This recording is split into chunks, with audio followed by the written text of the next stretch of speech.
Hello guys, my name is Rahul Kumar Tiwari and I am a mathematics teacher. आज की जो class होगी उस क्लास में हम कौन सा चैप्टर पढ़ने वाले हैं, उस चैप्टर का नाम मैं आपको थोड़ी देर बाद बताऊंगा। बेसिकली आज की क्लास में क्या होगा, आज हम एक छोटा सा कॉन्सेप्ट लेंगे और उस कॉन्सेप्ट को एक बड़े कॉन्सेप्ट में डेवलप करके उससे एक जेईई का क्वेश्चन सॉल्व करने वाले हैं। एक नहीं, बहुत सारे जेईई के क्वेश्चन उसी इस कॉन्सेप्ट से सॉल्व होंगे। ठीक है, तो आइए क्लास चालू करते हैं। अगर मैं अब आपको पूछूं a plus B raised power 2, तो आप सभी बच्चे बोलेंगे कि सर हम जेईई का पढ़ने आए हैं, क्या क्लास 5 क्लास 6 का जो है आप फॉर्मूले ले आए हो। थोड़ा सा वेट करो, हम इसी फॉर्मूले से अब एक कॉन्सेप्ट डेवलप करके आपको जेईई का क्वेश्चन सॉल्व करके देने वाले हैं। ठीक है, चलिए आप पहले इसका आंसर बताओ। तो आप बोलोगे A square plus 2ab plus B square, बिल्कुल यही होता है। Again if I ask you a plus B cube whole cube क्या होगा, A cube plus 3a square B plus 3ab square plus B cube, ये भी सही है, यही होता है। अब बच्चों अगर मैं आपको पूछ दूं a plus B raised to power 5, a plus B raised to power 6, a plus B raised to power 10, a plus B raised to power 37, तो अब बोलोगे कि सर ये हमारे रेंज से बाहर है, अब ये हमें नहीं आता। ठीक है, तो हम जो है अब यही सीखने वाले हैं कि कैसे इसका एक्सपांसन होता है और क्या इनके बीच रिलेशन होता है। तो बेसिकली बस मुझे ये बता दो बेटा, जहां से ये फॉर्मूला आया होगा क्या उस वहीं से ये फॉर्मूला भी आया होगा क्या, क्योंकि जो कॉन्सेप्ट डेवलप होते हैं उनके ओरिजिन पॉइंट सेम होते हैं। तो जहां से ये कॉन्सेप्ट आया होगा उसी कॉन्सेप्ट में कुछ रिलेशन फॉलो करते हुए ये कॉन्सेप्ट भी आया होगा, इसका एक्सपांसन भी आया होगा। ठीक है, तो हमें क्या करना है, हमें बस उस रिलेशन को ढूंढना है, उस ओरिजिन पॉइंट को ढूंढना है जहां से ये दोनों आए हैं। ठीक है, तो चलिए हम अब उस रिलेशन को ढूंढते हैं, उस ओरिजिन पॉइंट को ढूंढते हैं कि हमें क्या करें, क्या इसके बीच रिलेशन है कि जिसके बदौलत कि जिसके हेल्प से हम आसानी से इसका भी एक्सपांसन निकाल लेंगे। ठीक है क्या, चलिए अब मुझे ये बताओ, क्या इससे पहले ये रहा होगा a plus B raised power 1, इसका एक्सपांसन क्या होगा a प्लस बी। अगेन इससे पहले क्या रहा होगा ये a plus B raised power 0, और किसी भी चीज की पावर 0 कर दो उसका आंसर क्या आता है 1 होता है, उसका आंसर क्या होता है 1 होता है। अब हमें क्या करना है बेटा, अब हमें जो है इन चारों इक्वेशन से हमें जो है रिलेशन ढूंढना है कि इनके बीच रिलेशन क्या क्या आ रहा है।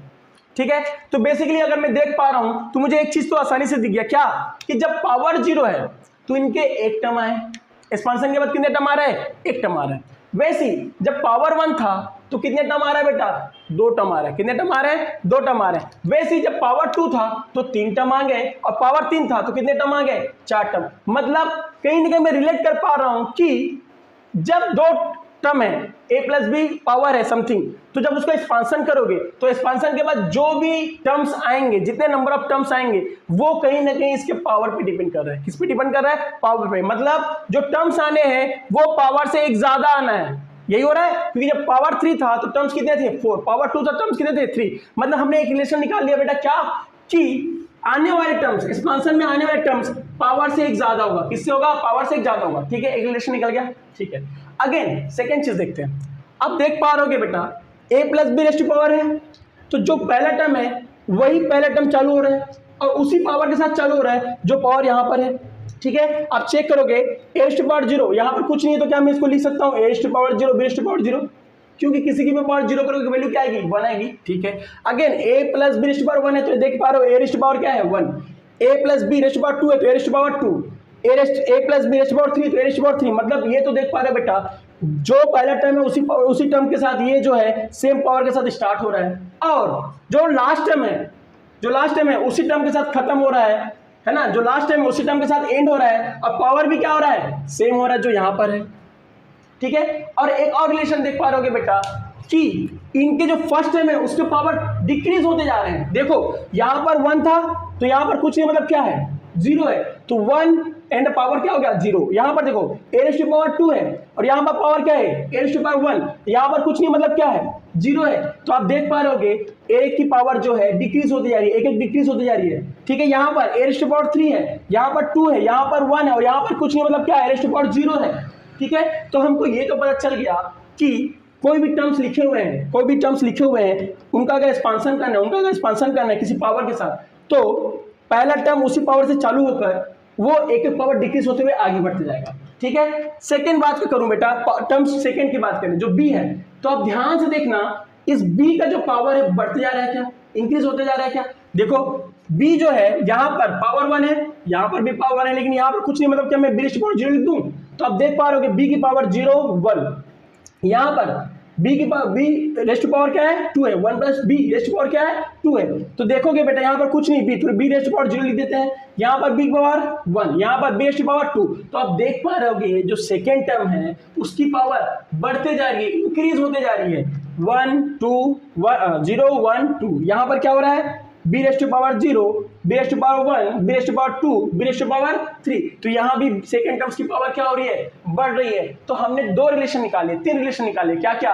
कि अगर कोई एक्सपांशन है, किसी का एक्सपांशन करना है, तो एक्सपांशन करने के बाद कितने टर्म्स आएंगे वो इसके पावर पे डिपेंड कर रहा है, जितने भी पावर होंगे उससे ज्यादा टर्म्स आने वाला है।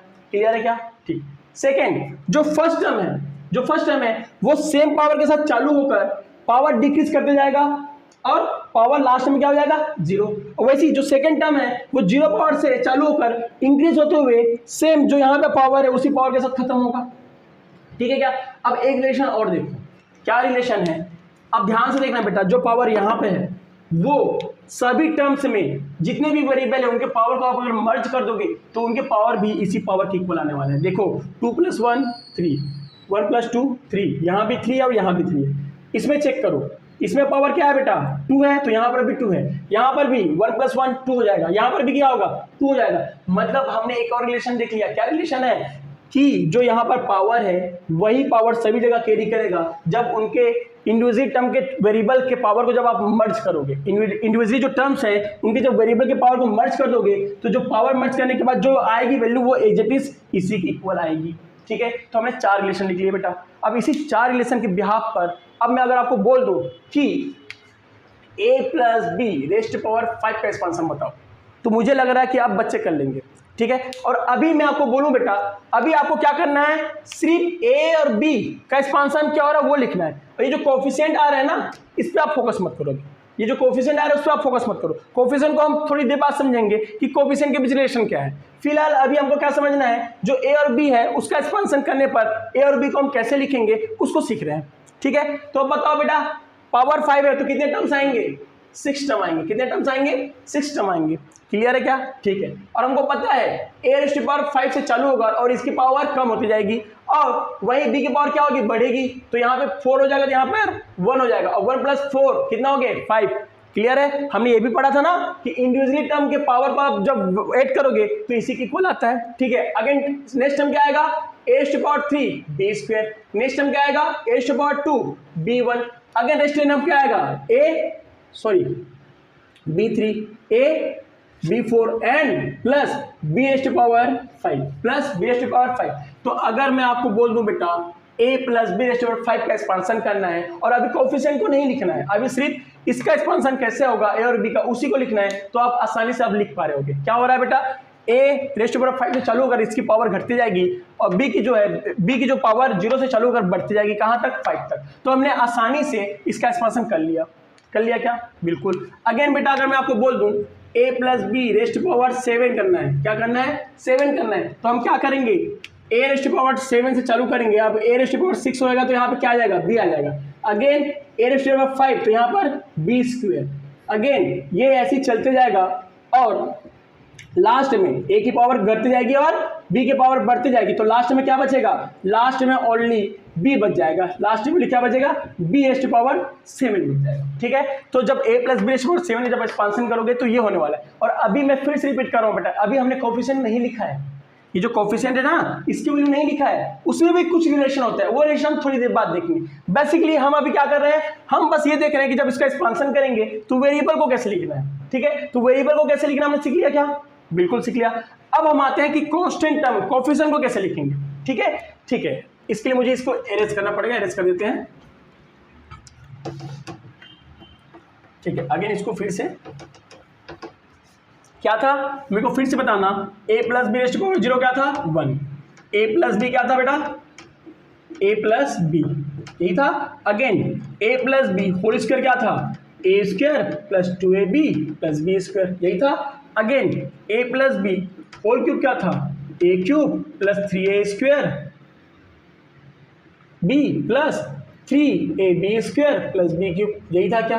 ठीक है, अब हमने तो ये सीख लिया कि वेरिएबल को कैसे लिखना है। अब हम ये सीखने वाले हैं बेटा कि कोफिशिएंट को कैसे लिखेंगे। इसको, ये जो कोफिशिएंट है ना, ये कहां से आ रहा है, अब इनके बीच रिलेशन ढूंढेंगे। ठीक है, चलो देखते हैं। अब ध्यान देना बेटा, जब पावर 0 था, क्या था 0, तो इसका कोफिशिएंट क्या आ रहा है 1 आ रहा है। यही है क्या, बिल्कुल यही है। जब पावर 1 है, जब पावर 1 है तो इसका कोफिशिएंट क्या आ रहा है 1 और 1 आ रहा है। क्या आ रहा है 1 और 1 आ रहा है। वैसे ही जब पावर 2 है, जब पावर 2 है तो इसका कोफिशिएंट क्या आ रहा है 1 2 1। क्या आ रहा है 1 2 1। ठीक है, जब पावर 3 है तो उसका कोफिशिएंट क्या आ रहा है 1 3 3 1 1 3 3 1।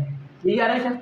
ठीक है, अब देखते हैं इसके बीच रिलेशन क्या है, कोफिशिएंट का रिलेशन क्या है। तो मुझे एक चीज तो स्पष्ट दिख रहा है, क्लियरली दिख रहा है, क्या कि जो फर्स्ट टर्म है और लास्ट टर्म है उसका कोफिशिएंट 1 होने वाला है। उसका कोफिशिएंट क्या होने वाला है 1 होने वाला है। ठीक है, ठीक है।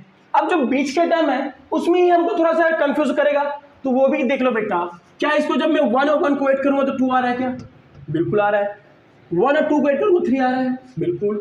2 और 1 को ऐड करने पर क्या आ रहा है 3 आ रहा है। मतलब जो बीच का टर्म है वो कैसे आ रहा है वो हमने भी क्लियर आउट कर लिया। क्या कर लिया बेटा कि जो बीच के टर्म्स, ऊपर के जो टर्म्स है, अगर उनको आप मर्ज करोगे तो जो नीचे टर्म्स है वो ऑटोमेटिक आ रहे हैं। तो मैं अगर बोल दूं बेटा जब पावर 4 होगा, जब पावर 4 होगा तो कोफिशिएंट क्या होगा, तो आप आसानी से निकालोगे। क्या क्या कि मेरे को पता है फर्स्ट और लास्ट टर्म क्या होंगे 1 होंगे, फर्स्ट और लास्ट टर्म क्या होंगे 1 होंगे। और इनके बीच के टर्म कैसे आएंगे बेटा, जब इनको मर्ज कर दोगे, जब इनको मर्ज कर दोगे तो इनके बीच के क्या आ जाएंगे टर्म्स आ जाएंगे, कोफिशिएंट्स आ जाएंगे। ठीक है, क्या इनके पीछे क्या आ जाएंगे कोफिशिएंट्स आ जाएंगे। वैसे ही अगर पावर 5 है तो फर्स्ट और लास्ट टर्म 1 होता है, फर्स्ट और लास्ट टर्म 1 होता है। बीच की वैल्यू कहां से आती है, जब इनको आप मर्ज कर देते हो तो बीच की वैल्यू आ जाती है, जब इनको मर्ज कर देते हो तो बीच की वैल्यू आ जाती है। ठीक है, तो अब हमने आसानी से कोफिशिएंट निकालना भी सीख लिया। हमने आसानी से क्या सीख लिया, कोफिशिएंट निकालना भी सीख लिया। अब देखो बेटा, अब हम बता रहे हैं कि आप पढ़ क्या रहे हैं। हम बेसिकली पढ़ रहे हैं बेटा बायनोमियल्स थ्योरम। ठीक है, और ये कहलाता है बायनोमियल एक्सपांशन। और ये जो ट्रायंगल सा दिख रहा है, ये जो ट्रायंगल से दिख रहा है इसे हम लोग बोलते हैं पास्कल ट्रायंगल। क्या बोलते हैं, पास्कल ट्रायंगल। ठीक है, तो पास्कल ट्रायंगल क्या करता है, कोफिशिएंट कहां से आ रहा है वो बता रहा है। ठीक है, और यहाँ पे एक्सपांशन से हमने आसानी से देख लिया कि वेरिएबल का एक्सपांशन कैसे करते हैं। तो अब हम दोनों चीज सीख गए, कोफिशिएंट निकालना भी सीख गए और इसका एक्सपांशन में कैसे लिखना है वो भी सीख गए। तो क्या अब मैं आसानी से किसी भी चीज का एक्सपांशन कर सकता हूँ क्या। अगर मैं आपको पूछ दूं a + b raise to power 6 का एक्सपांशन करना है। ठीक है, अब मुझे बता दो बेटा जब पावर 6 है तो इसके कोफिशिएंट क्या आएंगे, फर्स्ट और लास्ट तो 1 हो जाएगा। क्लियर है। अगेन बीच का कोफिशिएंट इसको ऐड करने पर आएगा। ठीक है, क्या तो आ गए सारे कोफिशिएंट्स आ गए। ठीक है, अब मेरे को पता है कितने टर्म्स आने वाले हैं, 7 टर्म्स आने वाले हैं। कितने टर्म्स आने वाले हैं, 7 टर्म्स आने वाले हैं। ठीक है, क्या कितने टर्म्स आने वाले हैं, 7 टर्म्स आने वाले। क्लियर है। अगेन अब चालू कहां से होगा बेटा, a⁻6। अब मुझे पता है फर्स्ट टर्म का कोफिशिएंट 1 होता है तो ये यही रहने वाला है, प्लस सेकंड टर्म्स का कोफिशिएंट क्या है बेटा 6, तो 6 लिख देना है। अगेन क्या हो जाएगा a⁻5b। ठीक है, क्योंकि a की पावर घटती जाएगी और b की पावर बढ़ती जाएगी, प्लस कोफिशिएंट लिख दो 15। क्लियर। अब क्या हो जाएगा a⁻4 b⁻2।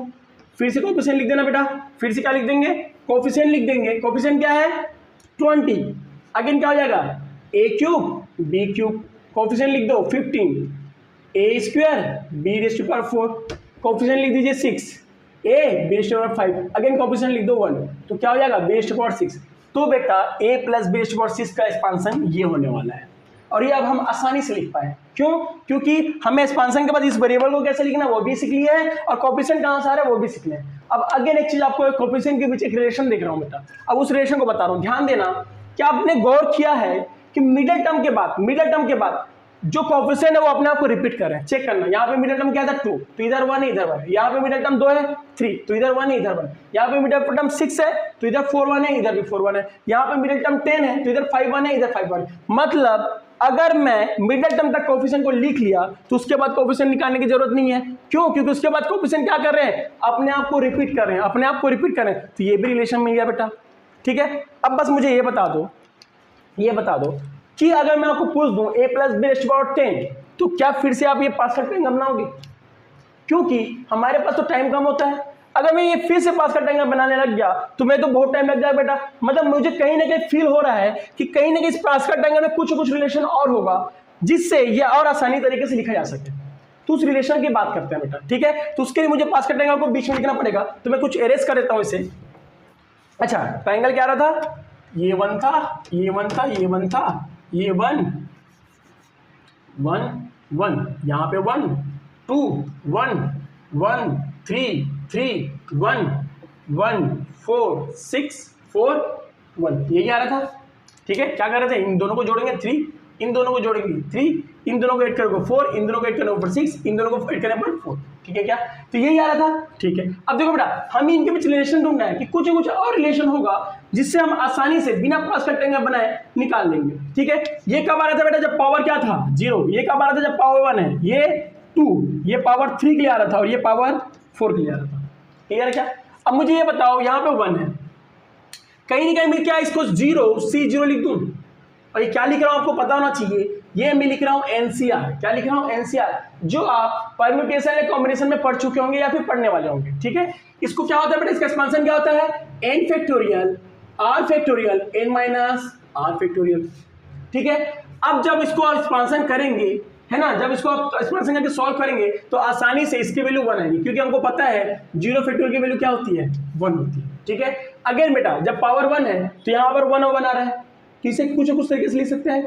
क्या मैं इसे लिख सकता हूं 1C0 1C1, क्यों, क्योंकि 1C0 की भी वैल्यू 1 आती है और 1C1 की वैल्यू भी 1 आती है, ठीक है। अब देख रहे हो बेटा, अगर यहाँ पे फिर 1 है, यहाँ पर भी 1 है, वहां पर भी 2 है। अब देखना, यहाँ पे पावर 2 के लिए था, तो क्या मैं इसे लिख सकता हूँ 2C0 2C1 2C2, क्योंकि मुझे पता है बेटा 2C0 की वैल्यू 1 होती है, ठीक है। इसका एक्सपांशन करके ट्राई करेंगे, 2 factorial upon 0 factorial 2 minus 0 factorial हो जाएगा। तो हमको पता है 2 फैक्टोरियल अपॉन 0 फैक्टोरियल, ये क्या हो जाएगा 2 फैक्टोरियल, 2 फैक्टोरियल से 2 फैक्टोरियल कट गया, 0 फैक्टोरियल की वैल्यू 1, तो इसका वैल्यू कितना आ गया बेटा 1 आ गया, क्लियर है क्या। तो आप देख पा रहे होगे कि इसे हम एनसीआर के फॉर्म में लिख पा रहे हैं, ठीक है। और एक बार ध्यान देना बेटा, जो एन की वैल्यू है वो जो पावर है उसकी इक्वल हो रही है, और एन की वैल्यू चेंज नहीं हो रही है, सिर्फ इसकी वैल्यू चेंज हो रही है, आर की वैल्यू कहां से कहां तक, 0 से n तक, ठीक है। इसके लिए मैं क्या लिख सकता हूं 3C0 3C1 3C2 3C3 3C3, इसके लिए क्या लिख सकते हैं बेटा 4C0 4C1 4C2 4C3 4C4, ये लिख सकते हैं क्या, बिल्कुल लिख सकते हैं। मतलब हमने तो पूरा पास्कल ट्रायंगल का गेम ही खत्म कर दिया। क्या किए, पास्कल ट्रायंगल अब लिखने की जरूरत ही नहीं है, अब हम उसको एनसीआर के फॉर्म में आसानी से बिना पास्कल ट्रायंगल लिखे भी लिख सकते हैं। समझ आ रहा है। अब हो क्या रहा है बेटा, हमारा जो एन की वैल्यू है पावर की इक्वल है, पावर की इक्वल है, और एन की वैल्यू कहीं भी चेंज नहीं हो रही। चेंज क्या हो रहा है, आर की वैल्यू भी कहां से कहां तक, 0 से n तक, जो n है वहां तक, क्लियर है क्या। तो अगर मैं आप बोल दूं बेटा a plus B raise to power 5 का एक्सपेंशन करना है, ठीक है, तो हमें पता है पहले कोएफिशिएंट लिखेंगे, तो कोएफिशिएंट क्या आएगा, n की वैल्यू क्या है 5 है, c r की वैल्यू 0 से चालू होती है, ठीक है। यहां पर मेरे को पता है फर्स्ट टर्म में पावर क्या आएगा, a रेज़ टू पावर 5 आएगा, क्लियर है। सेकंड कोएफिशिएंट क्या हो जाएगा बेटा 5c1 हो जाएगा, क्या हो जाएगा 5c1, अगेन क्या होगा a raise to power 4 b, third coefficient क्या हो जाएगा 5c2, क्या हो जाएगा a raise to power 3 b square, ठीक है। अगेन ये ऐसे चलते जाएगा और ये भी पावर भी अपने आप घटते बढ़ते जाएगी, है ना। क्या होता है, a की पावर घटती है, b की पावर बढ़ती है, ठीक है। अगेन नेक्स्ट कोएफिशिएंट क्या आएगा 5c4, तो क्या हो जाएगा a raise to power 1 b raise to power 4, again 5c5 b raise to power 5 हो जाएगा, क्या हो जाएगा बेटा b रेज़ टू पावर 5 हो जाएगा, ठीक है। अब देख पा रहे हो बेटा, अब हमको पास्कल ट्रायंगल की भी जरूरत नहीं है, हमने पास्कल ट्रायंगल को एनसीआर में कन्वर्ट कर दिया। किसमें कन्वर्ट कर दिया, एनसीआर में। अब ध्यान देना बेटा, हमने चालू कहां किससे किया था, a plus B raise to power 2 से किया था, और धीरे धीरे हम आसानी से a plus B raise to power 5 a plus B raise to power 10 a plus B raise to power 12 का भी कोएफिशिएंट और एक्सपेंशन आसानी से निकाल पा रहे हैं, ठीक है। अब देखो हमने कैसे रिलेशन बनाया था, समझ आ रहा है। अब ध्यान से देना बेटा, इसका एक्सपेंशन तो हम आसानी से लिख लिए, ठीक है। अब मुझे स्ट्रांगली फील आ रहा है कि कहीं ना कहीं इसे मैं और छोटा लिख सकता हूं, ठीक है। इसे हम कोई कॉम्पैक्ट फॉर्म में लिख सकते हैं, ठीक है। ध्यान से देना बेटा, अब एक बार ध्यान देना, सभी जगह प्लस है, कहीं ना कहीं ये समेशन के फॉर्म में आने वाला है, बिल्कुल आने वाला है। अगर आप ध्यान दे रहे होगे तो जो r की वैल्यू है, यहाँ पर जो r की वैल्यू है वही b की पावर में जा रहा है क्या, बिल्कुल जा रहा है। यहाँ पे r1 था b1 है, b रेज़ टू पावर 1 है, यहाँ पर r2 था तो b रेज़ टू पावर 2 है, यहाँ पर r3 था तो b रेज़ टू पावर 3 है। मतलब जो b की वैल्यू है वो किस पे डिपेंड कर रही है, r पे डिपेंड कर रही है, क्लियर हो गया। वहीं जो a का पावर है बेटा वो किस पे डिपेंड कर रहा है, ध्यान से देना, क्या ये n माइनस r है क्या, क्योंकि जब n को r से माइनस करोगे तो 3 आएगा। यहाँ पर n को r से माइनस करोगे 2 आएगा, तो 2 आ रहा है। यहाँ पर n को r से माइनस करोगे तो 1 आएगा, तो यहाँ भी 1 आ रहा है। मतलब a की जो पावर है वो क्या हो रहा है बेटा, n माइनस r हो रहा है। क्या हो रहा है, n माइनस r है। मतलब ये तो मैं क्लियर हो गया कि a को लिख सकता हूँ n minus r, and b को लिख सकता हूँ r। और यहाँ पे क्या था, कोफिशिएंट था NCR।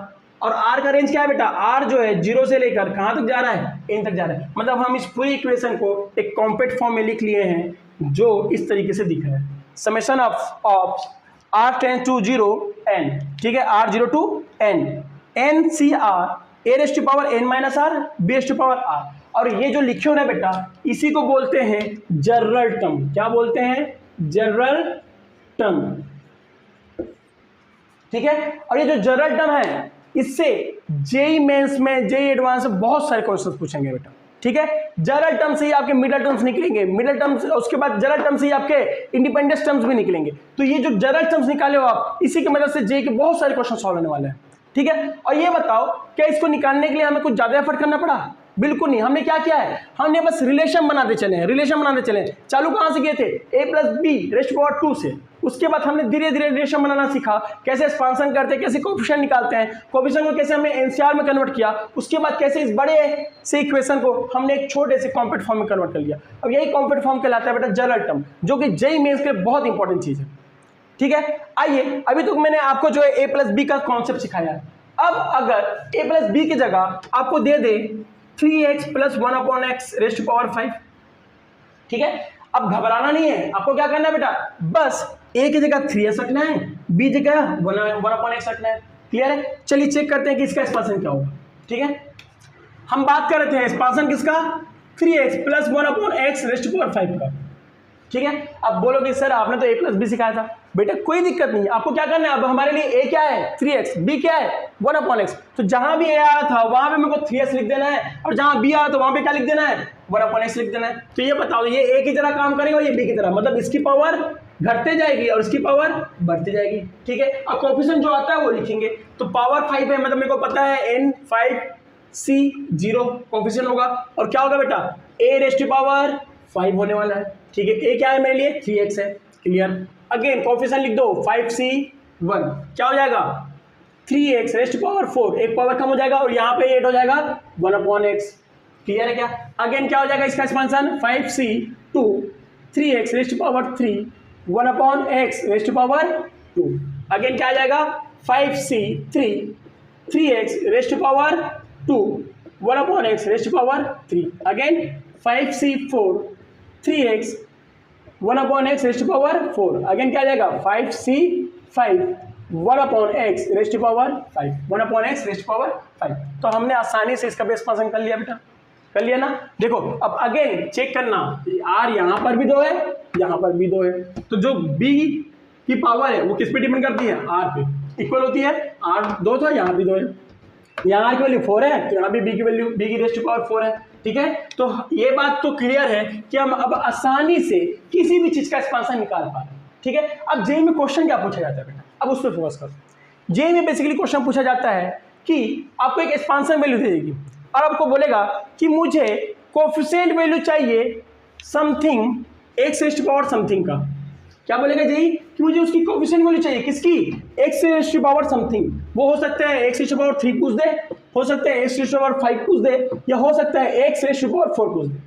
जेईई मेंस में आपको यही क्वेश्चन देखने को मिलेगा, एक आपको एक्सपांशन के लिए क्वेश्चन वैल्यू दे देगा और बोलेगा कि मुझे x रेज़ टू पावर 5 का कोफिशिएंट चाहिए या फिर x रेज़ टू पावर 3 का कोफिशिएंट चाहिए, ठीक है। तो आपको क्या करना होगा, आपको बेसिकली उसे जनरल टर्म में लिखकर आसानी से उसके आप जो है x जो भी कोफिशिएंट पूछा है आपके, उसके कोफिशिएंट आसानी से निकाल सकते हो। या तो फिर जनरल टर्म में नहीं लिखोगे तो आपको क्या करना पड़ेगा, ऐसे एक्सपांशन करना पड़ेगा।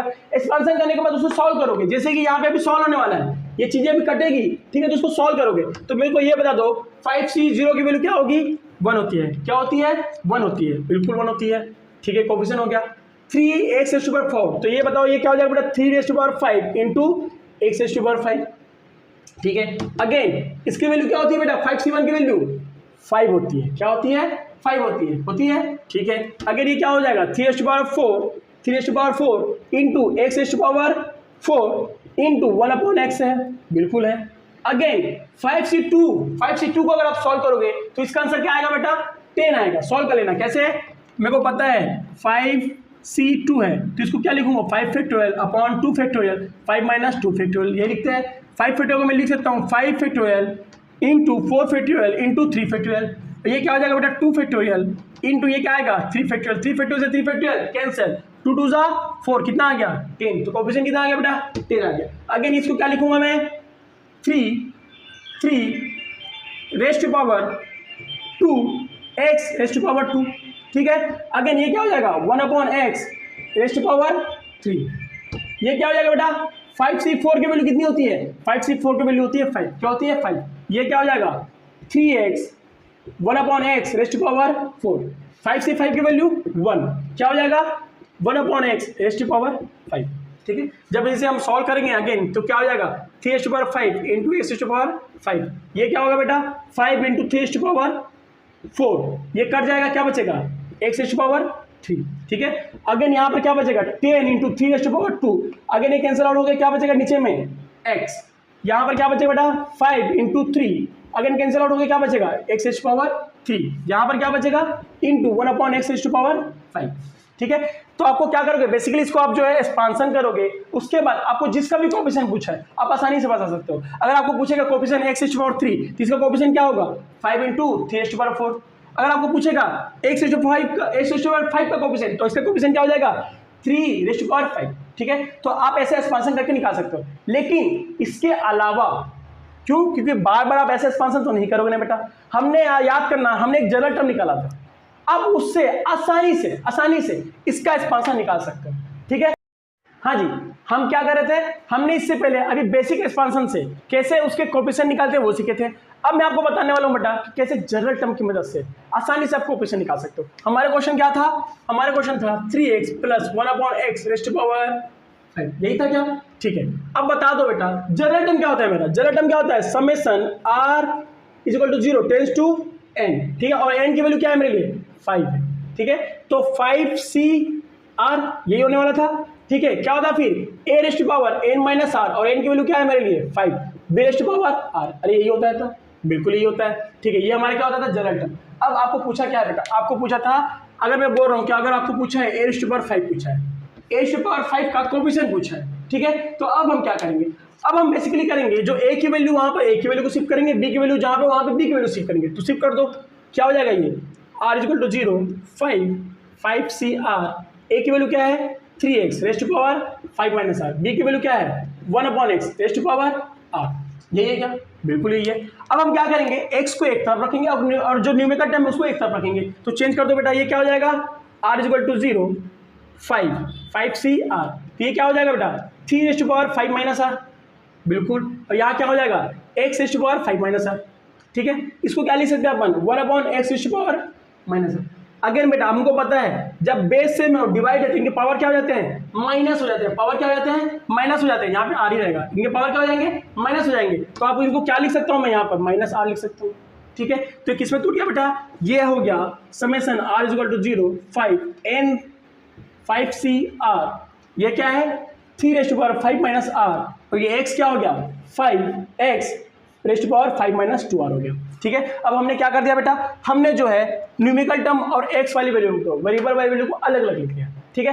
अब आपको पूछा क्या था, आपको पूछा था coefficient of x raised to power 5, यही पूछा था। तो अब हमें क्या करना है, हमें इसको जो है x रेस्ट टू पावर 5 बनाना है, क्या बनाना है x रेस्ट टू पावर 5 बनाना है, ठीक है। तो अब क्या करेंगे बेटा, अब हम क्या करेंगे, इसको इक्वल कर देंगे किसके x रेस्ट टू पावर 5 के, ठीक है। इसको किसके इक्वल कर देंगे x रेस्ट टू पावर 5 पे, तो कर दो बेटा, क्या हो जाएगा x 5 minus 2r is equal to x raised to power 5, ठीक है। तो हमको पता है जब बेस इक्वल है तो उनके पावर इक्वल हो जाते हैं, उनके पावर क्या हो जाते हैं इक्वल, तो ये क्या हो जाएगा बेटा, ये जब 5 उधर जाएगा क्या हो जाएगा 0, तो minus 2r 0, then r is equal to 0, r is equal to 0, r की वैल्यू क्या आ गई 0 आ गई, ठीक है। तो अब जो r की वैल्यू आई है उसे जब आप यहाँ पे पुट करोगे तो पुट करने के बाद जो यहाँ पे न्यूमेरिकल वैल्यू आएगी बेटा वही आपका कोएफिशिएंट होगा x रेस्ट पावर 5 का, वही आपका क्या होगा कोएफिशिएंट होगा x रेस्ट पावर 5 का, ठीक है। चेक करो वैल्यू रख के, r की वैल्यू 0 रखेंगे तो क्या हो जाएगा 5c0, यहाँ पर क्या हो जाएगा बेटा 3 रेस्ट पावर 5 माइनस 0, अरे यही होगा, बिल्कुल होगा, ठीक है। अब देखो ये क्या हो जाएगा 5c0 की वैल्यू होती है 1, ठीक है, ये क्या हो जाएगा 3/5।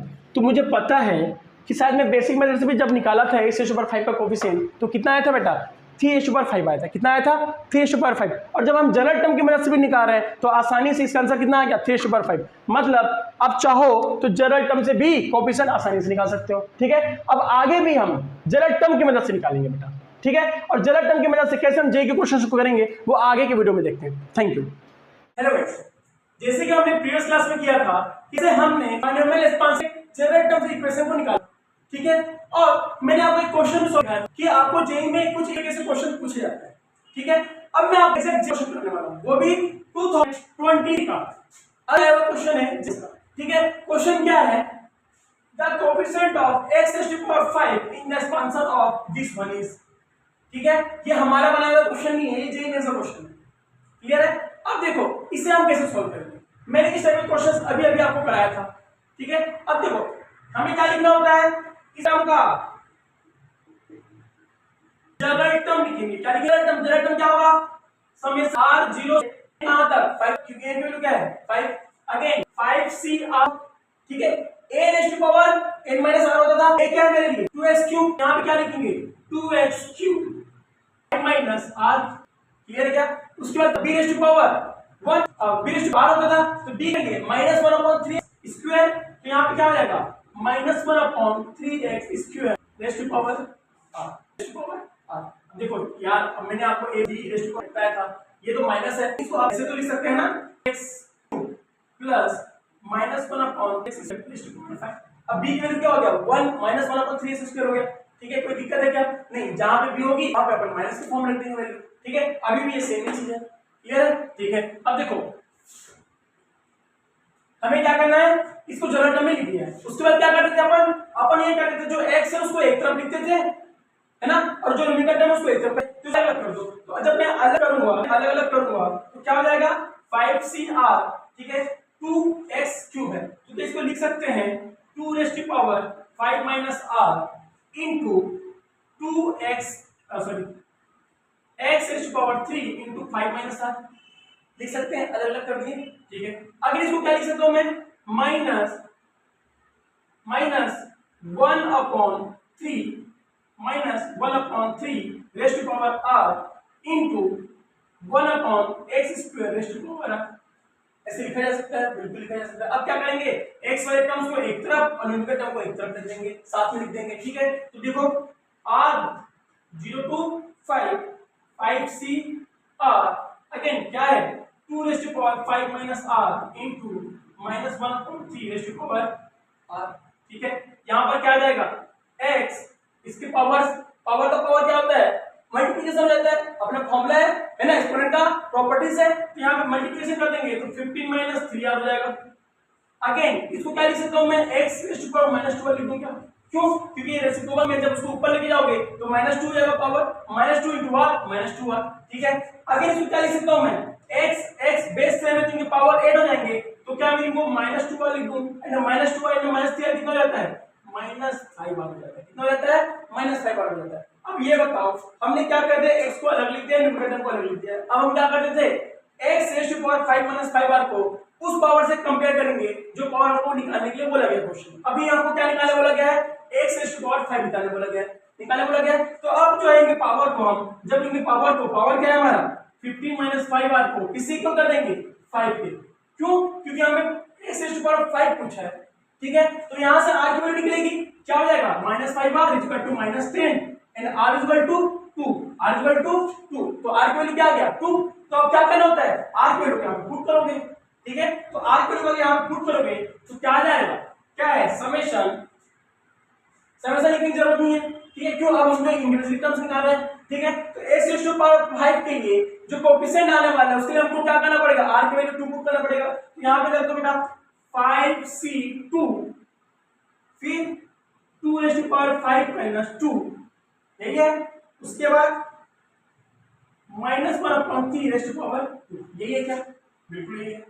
ठीक है, ये क्या हो जाएगा x⁵5 हो जाएगा। अब उसका कोएफिशिएंट निकालना है तो इसको सॉल्व करोगे, तो इसको जब सॉल्व करोगे एनसीआर की फॉर्म में क्या होगा, ये 5 factorial upon 2 factorial 5 - 2 factorial.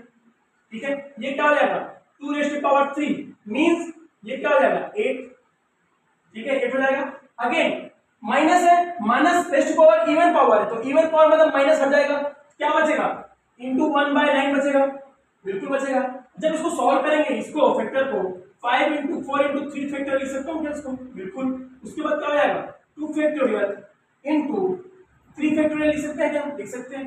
3 factor से 3 फैक्टर कट गया, 2 2 जा कट गया, कितना आया 10, तो यहाँ पे क्या आ गया बेटा 10 इंटू 8 इंटू 1/9 आ गया, क्या आ गया 10 इंटू 8 इंटू 1/9, मतलब जब इसको हम मल्टीप्लाई करेंगे तो क्या आ जाएगा आंसर 80/9, क्या आ जाएगा आंसर 80/9। चेक करते हैं ऑप्शन में है कि नहीं, ऑप्शन फर्स्ट 80/9, ऑप्शन फर्स्ट 80/9।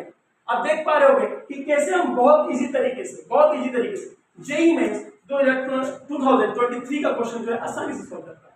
ठीक है, हमने चालू कहां से किया था, a + b raise to power 2 से, और अब हम जो है एंड कर रहे हैं जेईई मेंस 2023 की क्वेश्चन के साथ। ठीक है, अब देखो इसमें ऐसा नहीं है कि सिर्फ कोएफिशिएंट पूछेगा, इसमें ऐसे भी पूछ सकते हैं क्वेश्चन कि find independent term. Independent term मतलब क्या होता है, जिसमें x हो ही ना, मतलब न्यूनतम वैल्यू बस होगी, तो उसमें क्या करेंगे x रेज़ टू पावर 0 कर देंगे, तो जो भी पावर आएगी उसको 0 से अपन कंपेयर करेंगे। ठीक है, एक क्वेश्चन हम इंडिपेंडेंट का भी करते हैं। ठीक है, थैंक यू।